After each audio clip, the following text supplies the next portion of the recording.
जय हिंद। देखिए, दिल्ली में जो इजरायली दूतावास है वहां पे जो किसी गुमनाम व्यक्ति ने जो ब्लास्ट किया, अभी तक के जांच में किसी का खुलासा नहीं हुआ है। हालांकि ये ब्लास्ट जो था बहुत माइनर था, इससे किसी की जान माल की हानि नहीं हुई है, लेकिन ब्लास्ट के झटके से जो आसपास की गाड़ियां थे उसके शीशे जरूर टूट गए। लेकिन ये ब्लास्ट बड़ा नहीं था, लेकिन इसका जो प्रभाव पड़ा है पूरे वर्ल्ड की मीडिया इसे कवर कर रही है, खास करके इसराइल से हमारा बहुत अच्छा संबंध है। वहां पर उस एरिया की पूरी तरह से पुलिस जांच कर रही है। हालांकि इसराइल के दूतावास के सभी लोग सुरक्षित हैं। खास बात यह है कि इस ब्लास्ट से पहले इसराइल में जो हम लोग का जो शिखर सम्मेलन हो रहा था, जो हम लोग अपने मीटिंग की एनिवर्सरी मना रहे थे, उससे पहले ही इसराइल की जो खुफिया एजेंसी है मोसाद, उसने कहा था कि इस तरह के ब्लास्ट हो सकते हैं, और हो भी गया। तो ये बताता है कि मोसाद काफी ज्यादा एक्टिव है। हालांकि अभी उसकी जांच हो रही है कि इसके पीछे कौन है, और लेकिन एक गुमनाम नाम सामने आ रहा है जिसको पहली बार देखा जा रहा है, उसका नाम है जैसे हिंद। अब ये जैसे हिंद ने दावा किया है क्योंकि जहां ब्लास्ट हुआ है ना, वहीं पर एक लेटर मिला है जिसमें जैसे हिंद का था। यहाँ देखेंगे इजरायली दूतावास की गाड़ी है, क्योंकि इसका नंबर प्लेट ब्लू कलर का है। देखिए, नंबर प्लेट ब्लू कलर का हमेशा विदेशी राजनयिकों या दूतावास को दिया जाता है। इंडिया में 4-5 टाइप के नंबर प्लेट होते हैं। जैसे अगर व्हाइट कलर पट लिखा है मतलब पर्सनल गाड़ी है, जैसे यहाँ आप देख सकते हैं ये गाड़ी जो है यहाँ पर, ये देखिए ये पर्सनल गाड़ी है।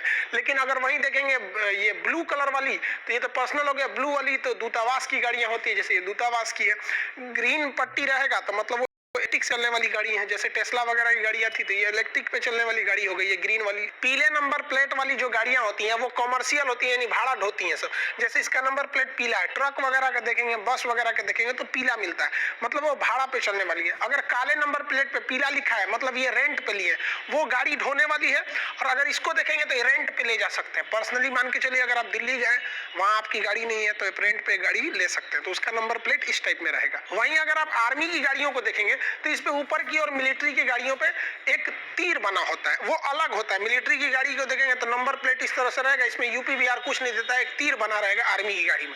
हालांकि इसके ऊपर सीओ लिखा रहता है, कमांडिंग ऑफिसर।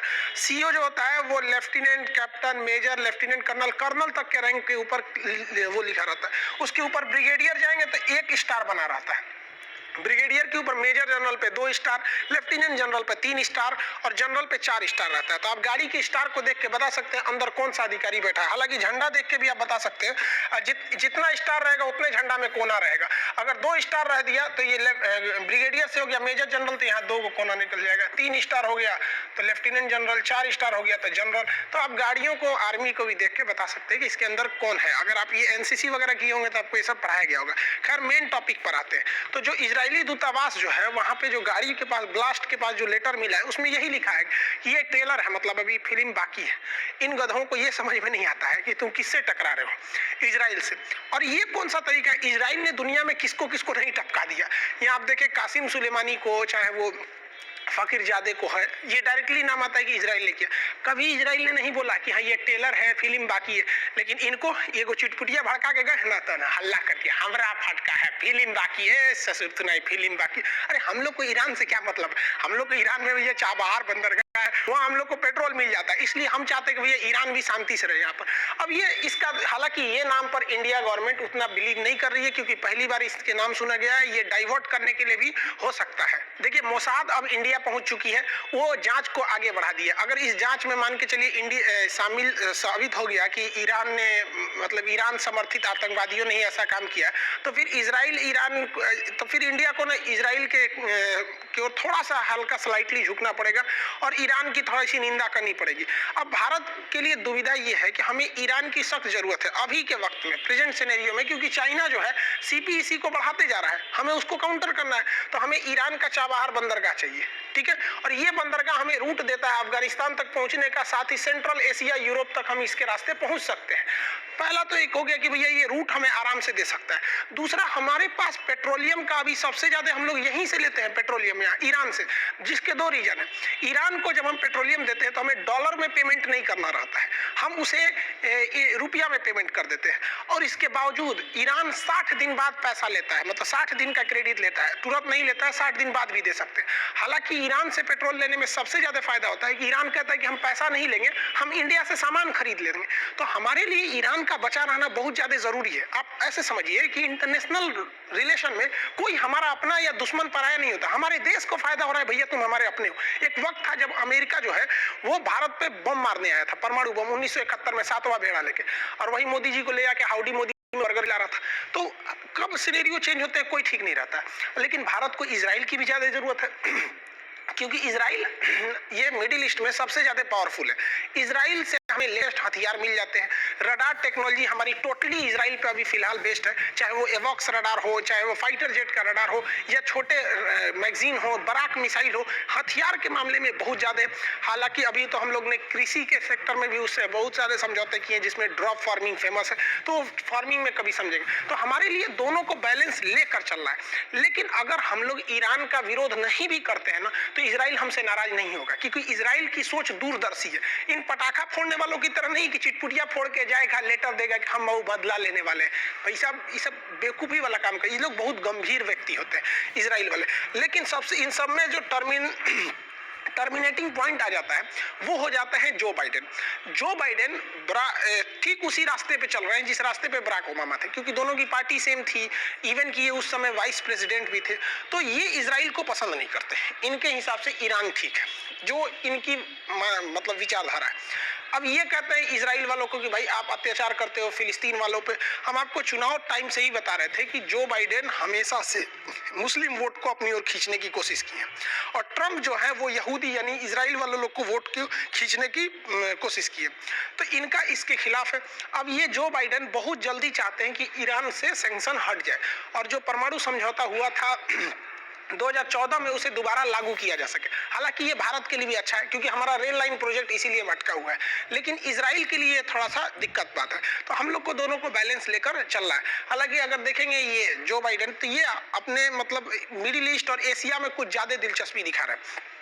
ताइवान में उतना एग्रेसिव नहीं हुए, जबकि श्रीलंका में अभी हालिया घटना के तहत जो श्रीलंका की गवर्नमेंट ने कहा था कि कोविड-19 से जिसकी भी मृत्यु हुई है उसे दफनाया नहीं जाएगा, उसे जला दिया जाएगा। अब इसका ये क्रिश्चियन कम्युनिटी और मुस्लिम ने इसका विरोध किया। अब यहाँ देखिए, दोनों ने विरोध किया। लगभग दो की पॉपुलेशन वहां 7-8% है, मुस्लिम की भी और क्रिश्चियंस के भी है। लेकिन ये जो है जो बाइडेन इसको इस तरह से प्रस्तुत कर रहे हैं यूएन के थ्रू कि नहीं ये मुसलमानों के मतलब उनकी धार्मिक स्वतंत्रता के खिलाफ है। हालांकि ऐसा नहीं है, भारत में भी बहुत सारे मुस्लिम हैं, यहाँ पे भी कोविड-19 में, लेकिन ऐसा कहीं नहीं हुआ है। इवन इटली में इतनी ज्यादा मृत्यु हुई थी शुरुआती दौर में, तो सबसे ज्यादा मौत को इटली ने झेला था, वहां ताबूत कम पड़ गए थे। तो ब्राजील वगैरह जैसे बहुत सारी घटना हुई थी। तो कहने का सेंस ये है कि ये जो बाइडेन है अभी ये कई सारे ऐसे डिसीजन लेंगे जो पूरी तरह से सिनेरियो को चेंज कर देने वाले हैं। हालांकि इसका इंपैक्ट भारत पे ही पड़ेगा। ऐसा नहीं है कि ये भारत के मतलब बहुत ज्यादा फेवर में है। हालांकि ये भारत से एंटी भी नहीं है, लेकिन ये रूस के बहुत ज्यादा खिलाफ है। रूस को ये मतलब इनको देखने को मिलेगा कि भारत रूस से जो S-400 मिसाइल सिस्टम खरीद रहा है वो अगले साल मिल जाएगी। S-400 की जो डील हुई है, और हमें लेना जरूरी भी है, क्योंकि S-400 चाइना के पास भी है। हालांकि उसके पास S-400 के नाम पर रूस ने उसे केवल S-300 दिया, यानी हमारा जो S-400 है ये एक्यूरेट मार करेगा 400 किलोमीटर तक। 400 किलोमीटर दूर तक कोई भी जहाज को मार के गिरा देगा ये हवा में। जबकि चाइना को जो मिला है S-400 के नाम पर केवल S-300 मिला है, जबकि पैसा उससे S-400 का लिया है और हम लोगों से भी महंगा लिया है।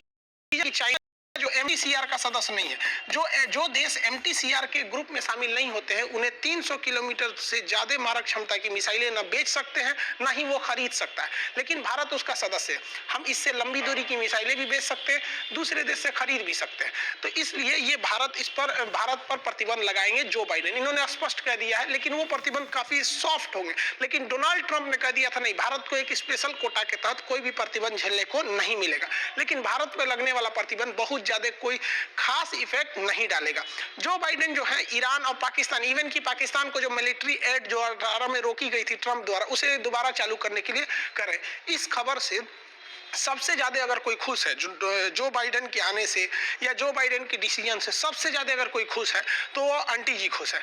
आंटी जी के खुशी का कोई ठिकान नहीं है। आप भी मिलिएगा हमारी आंटी जी से, सुनिए, देखिए ये है हमारी आंटी जी। इनको कौन समझाए भाई साहब, ये आंटी जी को बहुत खुश है। इनको लग रहा है जैसे अब इनका देश GDP में सबसे आगे जाएगा। ये भाई साहब इतना ना शादी किया है कि इसके अंदर महिला का गुण आ बताइए, बुढ़ौती में शादी की हमको सबसे बड़ा डर इस बात का है कि इसका जो लड़कवा है कहीं इसकी पत्नियां को लेकर भाग मत जाए। भाई सब बेटा की उम्र के जब ब्याह हो जाता है तो बाप को नहीं करना चाहिए। रिटायरमेंट भी एक चीज होता है। घुसिया के कौन चीज देख रहे हैं हमको, रिटायर हो जाइए यहाँ पे। हद देख रहे हैं, हम लोग का ब्याह नहीं हो रहा है और आप बुढ़ौती में 3-3 को लेकर घर में। हद है भाई साहब, कोई बात नहीं, बाइडेन आ गए हैं, कोई दिक्कत नहीं, एक और शादी कर लीजिए। बाइडेन चाहता है तो ही है, समझ में आएगी नहीं, मत घुसिया के देखिए हमें ये देखता है। खैर आप लोग समझ में आ गया होगा, बाइडेन के आने से बहुत ज्यादा इफेक्ट नहीं पड़ने वाला है, क्योंकि आज के वक्त में हमारा भारत ऐसा है कि हमें छोड़कर आप विश्व की कल्पना ही नहीं कर सकते। हर जगह वो एक अहम भूमिका को निभाएगा। लेकिन हाँ, जब भी सरकार चेंज होती है तो कुछ ना कुछ चेंजिंग देखने को मिलती है। आई होप चाचा आप भी समझे होंगे हमारी बातों को। ज्यादा शादी ब्याह नहीं कीजिए। मिलेंगे नेक्स्ट क्लास में, ठीक है?